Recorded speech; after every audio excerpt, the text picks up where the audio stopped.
You scoundrel. Whose daughter do you think you're yelling at? Kevin's booming voice echoed across the floor. I had become the mentor for Kevin's daughter, who got into the company through connections. However, she seemed completely unmotivated and kept causing trouble despite my warnings. Her unrepentant attitude pushed me to my limit, and I ended up raising my voice at her. Seeing this, Kevin roared in fury. You made my daughter cry. You're the worst kind of scum. Someone as worthless as you doesn't belong in our company. Get out of here now. I simply replied, Understood.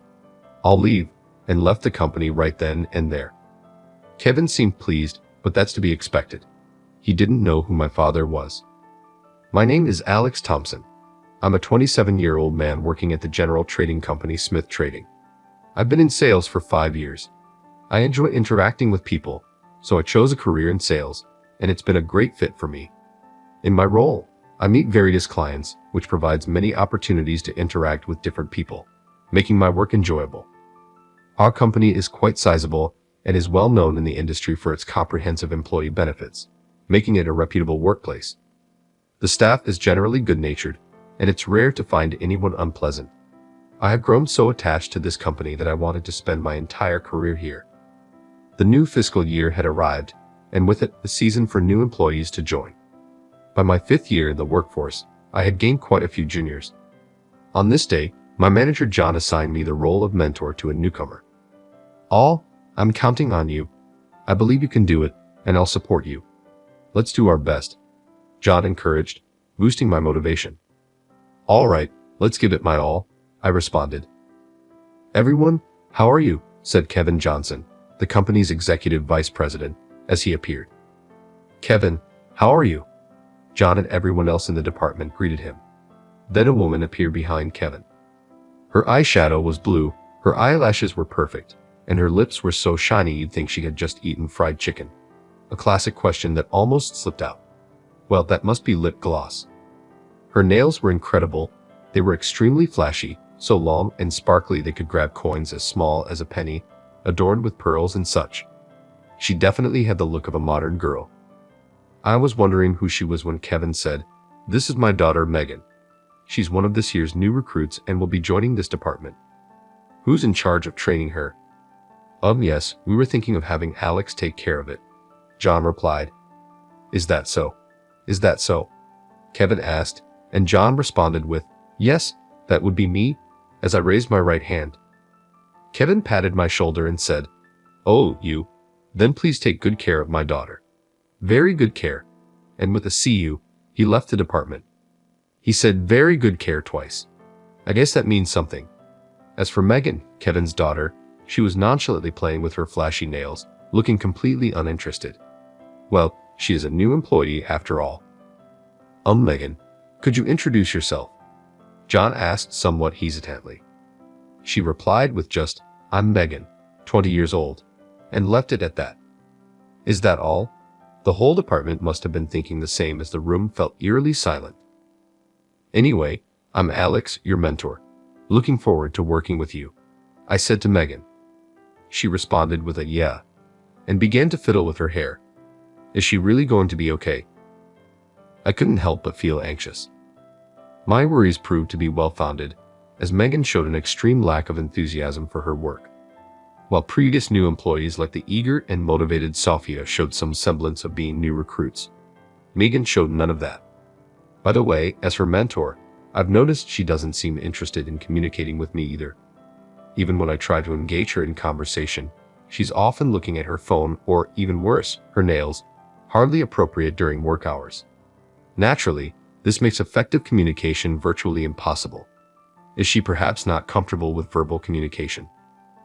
I wondered, thinking she might be more talkative via mail or social media. So I suggested, I think it would be better to have each other's contact information.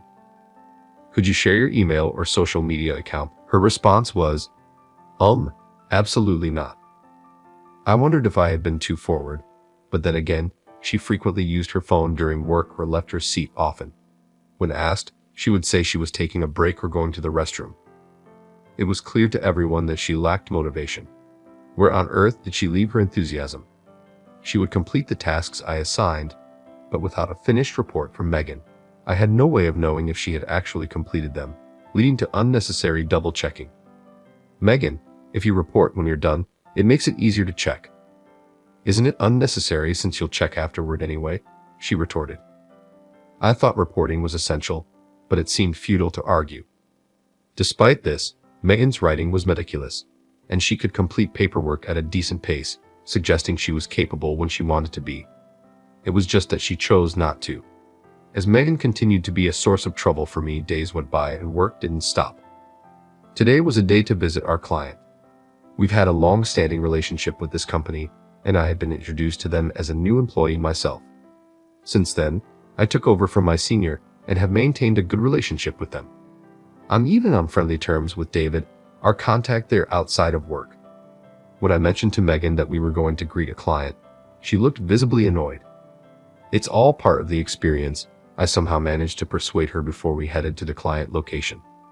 We were shown to the usual meeting room, and Megan was fiddling with her phone while we waited. Megan, you might want to stop that. I started just as David entered the room. Alex, thanks as always for your help. Really appreciate it. David, the pleasure is all ours. Today I've brought a new recruit with me. I encouraged Megan to introduce herself. Oh, a lady this time. David seemed relieved, waiting for her introduction. Megan looked up from her phone and said simply, I'm Megan, then immediately looked back down. That's it. Really, that's it. David glanced at me as if to say, is that all? Don't look at me. Megan, is that all for the introduction? Yes, it is. But before we left, I mentioned that I wanted you to talk to him about that matter and to hand over the documents, right? Oh, I forgot what I was supposed to talk about. And the documents you want me to hand over are in my bag, so just take them out yourself. As for that matter, if you remember, you can talk about it. But I asked you to handle it. Well, now I'm asking you, so please take care of it, she said, starting to fiddle with her nails again. David and I were left speechless again. We exchanged glances in silence, both apologetic. I'm truly sorry, David. In the end, I handled all the discussions with David, making Megan's presence there pointless. On our way out, David sympathized. Seems like you're having a tough time with the new recruit training. Just as well it was me this time. I sensed some criticism in his words. This was clearly causing inconvenience to our clients as well, and I realized I might need to have a serious talk with Megan again. As we returned to the office, it was almost closing time. But since we had been visiting the client, I needed to submit a report. Overtime isn't ideal, but it's easier to write the report on the same day while the discussion is still fresh in mind. Megan, I need to write the report now, so could you stay a little longer? No, the working hours are over, so I'm going home. Goodbye. With that, Megan really just left the department before I could even speak. That was it. Everyone in the department was taken aback by her behavior. As expected, Megan's attitude was poor, and even after returning home, I continued to feel disgusted. People around me even asked, "Did you get angry?" Even I, who thought so, was quite upset. With those feelings, I came to work the next day to explain to Megan how to prepare the report. Despite her attitude, Megan does show up for work every day. I've heard that her father, Kevin, brings her along, but I decided to address yesterday's behavior as well and said, "Megan, your attitude towards David yesterday was unacceptable. He's someone we've relied on for many years, so he didn't say anything. But it wouldn't have been tolerated if it were someone else." "Oh well, I didn't get scolded, so it's probably fine, right?" "It's not about that. It's about how that attitude won't be acceptable elsewhere. What if someone treated you the same way?" "I wouldn't care," she responded casually. Her response left me muttering, "That's not good at all. Our attitude can lead to contracts being terminated. We have to be professional in our roles." I tried to explain, but she just laughed it off as an exaggeration. My patience was wearing thin. "Megan, with that attitude and mindset, you might not be able to continue in this company." "Then you should just fire me," she said, standing up and leaving the department. In today's times, it's not that easy to just fire someone, right? Was she aware of this when she spoke?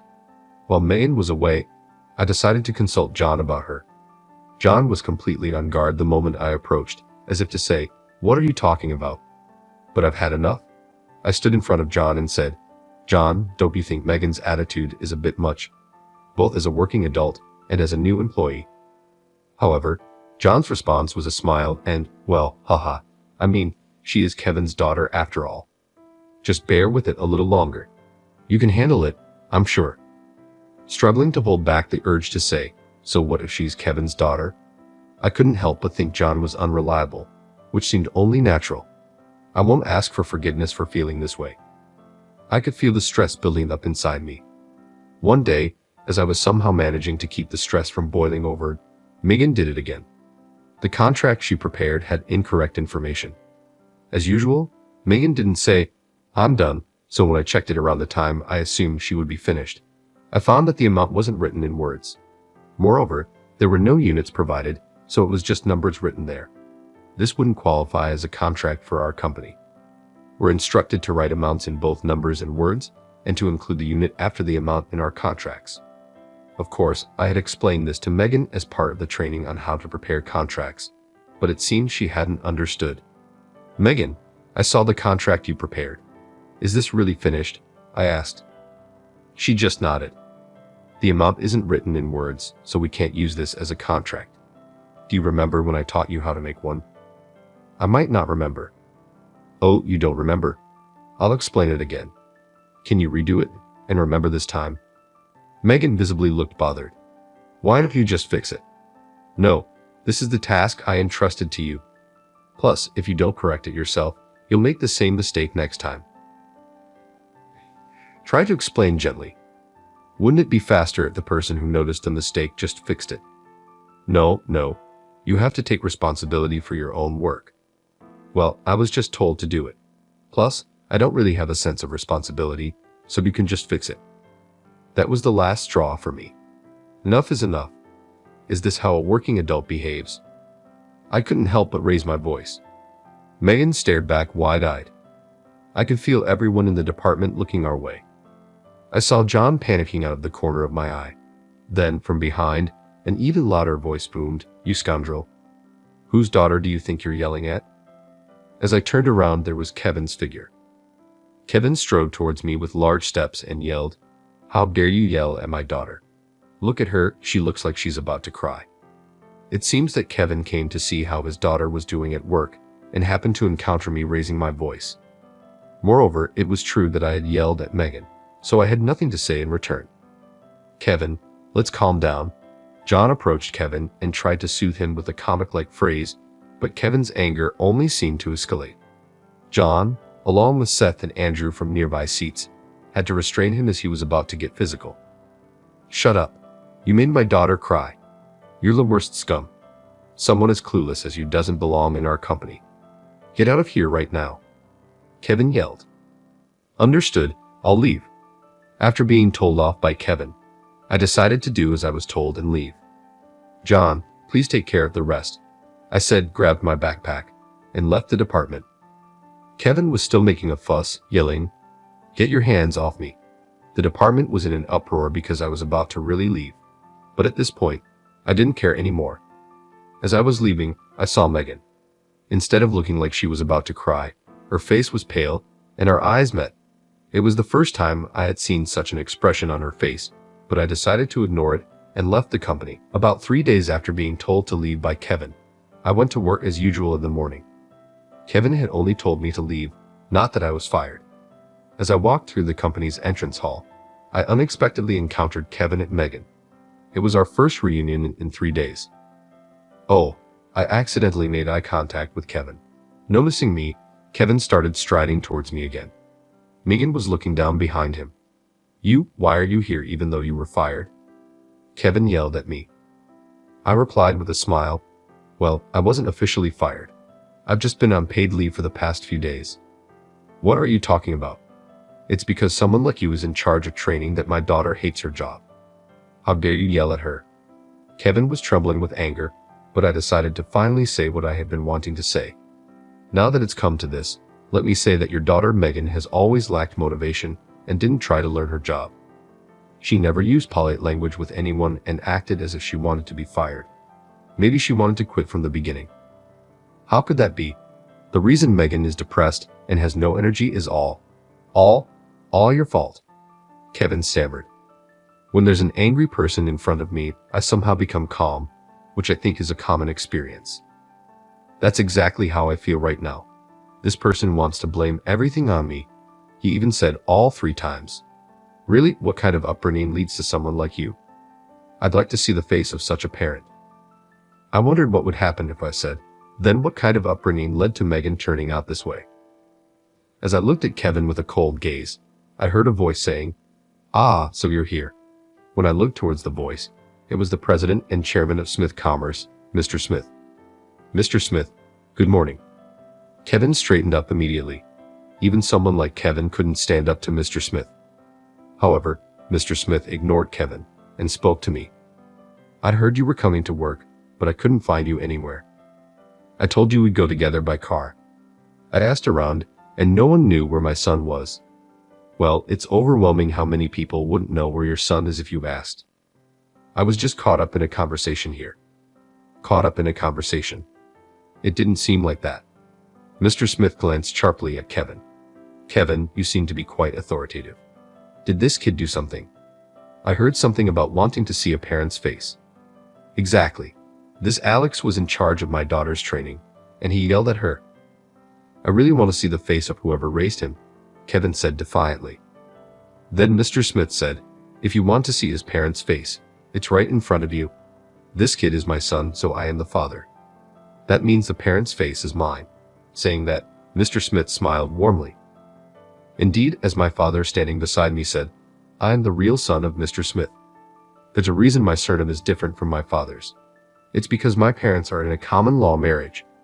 In other words, my parents are not legally married, and there's certainly a reason for that too.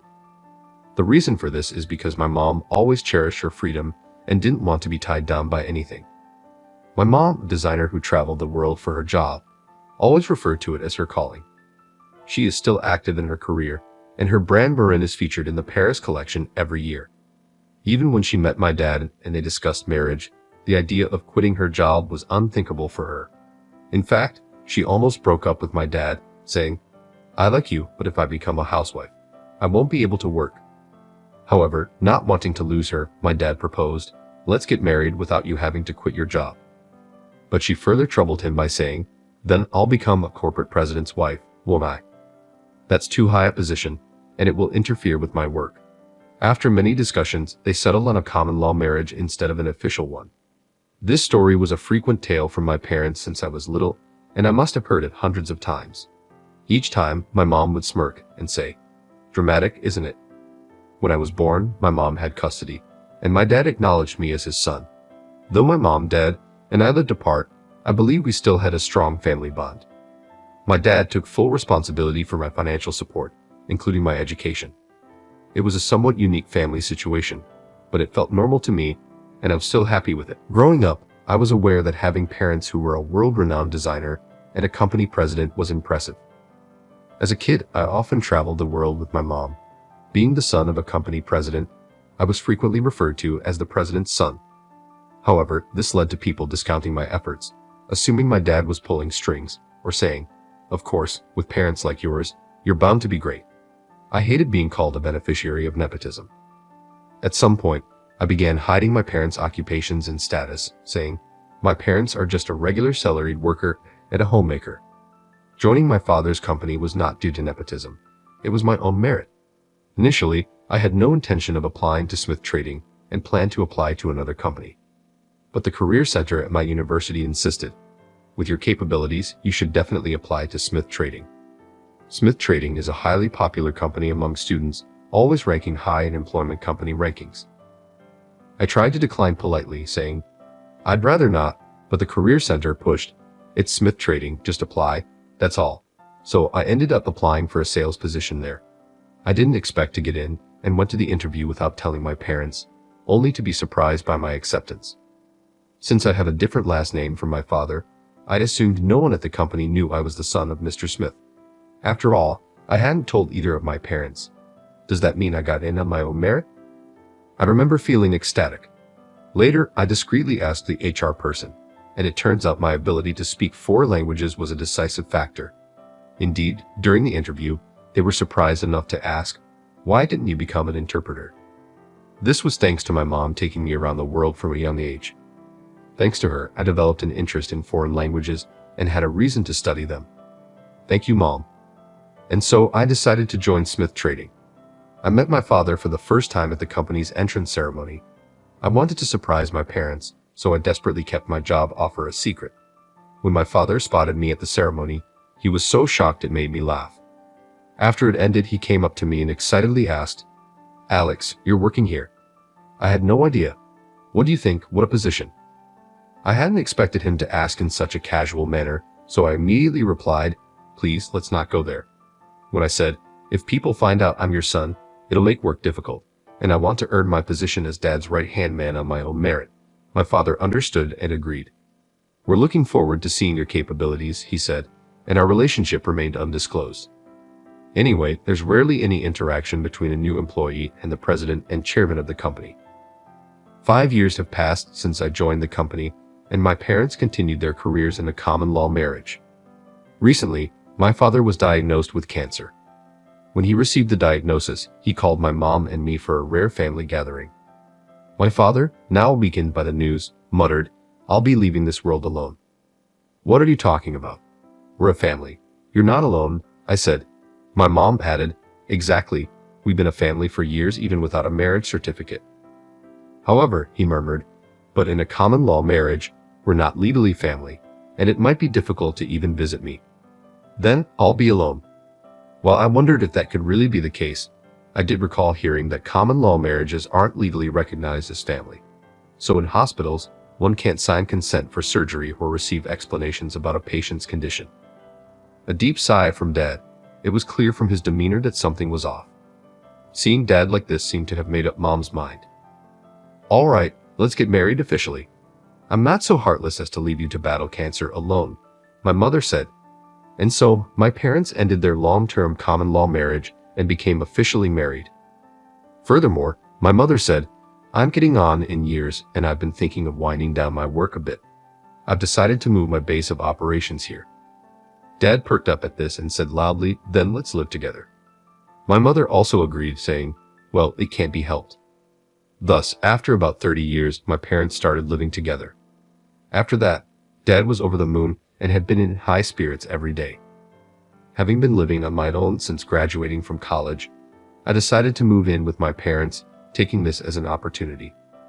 I hadn't asked how long Dad had left, but I thought it would be nice if this helped him draw up a bit, and spending family time together towards the end wouldn't be too bad. While preparing to live together after getting married, we went to hear about the surgery for Dad's cancer, and there we heard something unexpected. Turns out, Dad's cancer was stage 1, early stage gastric cancer, something that could be easily removed with endoscopic surgery. The possibility of metastasis and recurrence was extremely low, and it wasn't immediately life-threatening. He had already been informed and had given his consent for the endoscopic surgery. Hearing this, Mom was fuming, saying, "That man, he tricked me." While I felt deceived as well, seeing Dad so happy living with Mom, and Mom seemingly enjoying their time together, made me think that maybe this was for the best. It was quite a forceful move though, but I hadn't realized Dad was such a strategist. I guess that's quite the skill. After getting married, Dad was ecstatic, telling everyone, "I finally get to live with my family." Only I knew that the joyous skips Mr. Smith made through the office, which sparked rumors of great company performance, were actually because he was overjoyed about finally living with Mom. The reason I took 3 days off was to move into the new family home. I had properly taken leave after discussing it with John, then speaking to Kevin as if advising him. Dad said, "I might not be one to talk, but it seems you are quite the doting parent, aren't you? I can understand valuing your own child highly, but making such a unilateral decision to fire someone is a bit much, isn't it? You shouldn't have that level of authority in personal decisions, even as a vice president." At Dad's words, Kevin was at a loss for words. Then, looking at Megan, who was standing behind Kevin with her head down, Dad said, "Kevin's daughter, was it, Megan?" She looked up as if startled. "Do you have anything you want to say? Now's the time to speak up if you do." When spoken to so kindly, Megan seemed a bit troubled at first. But then, as if making up her mind, she lifted her face. "I really wanted to be an actress. I was part of a theater troupe and was chasing that dream. But my dad didn't understand and kept saying to quit the nonsensical troupe and stop chasing silly dreams. I didn't want to give up on acting, so I kept at it. But then he started harassing the troupe. After repeatedly asking him to stop, he said, "Quit that ridiculous troupe and join our company, and I'll stop." So I had no choice but to quit. I joined the company, but I thought if I got fired, I could pursue acting again. So I wanted to be fired quickly. So you were intentionally underperforming, Megan said, looking uncomfortable. Kevin then yelled, "Are you still saying that? Stop chasing such foolish dreams. You just need to listen to what your parents, say." Mr. Smith calmly interjected, "I understand how you feel. We're parents after all. We don't want our children to take up an unstable job like acting. And I understand why you took such drastic measures. If they don't give up, if my son said the same, I might do the same. But children aren't our possessions. I understand your concern and care, Kevin, but I think the way you're protecting her is wrong. Megan is already 20 and should take responsibility for her own life." Mr. Smith spoke firmly yet in a manner that seemed to advise Kevin. Kevin was left speechless. Finally, Mr. Smith said, "Kevin and Megan, you're both on house arrest for the next 3 days. Use this time to have a proper discussion." Then he added, "I've got a meeting to attend now. See you." Alex left. I was thinking I should head to my department soon. But before that, I felt I needed to say something to Megan. I understand your situation, but you realize what you did isn't acceptable as a working adult, right? If you wanted to be fired, there could have been another way. I'm sorry, she was able to apologize properly. I want you to apologize not just to me but to other colleagues, John and our clients, especially David. I'll go and apologize, Megan said earnestly. All right, please do. I had suspected that you might have been intentionally underperforming.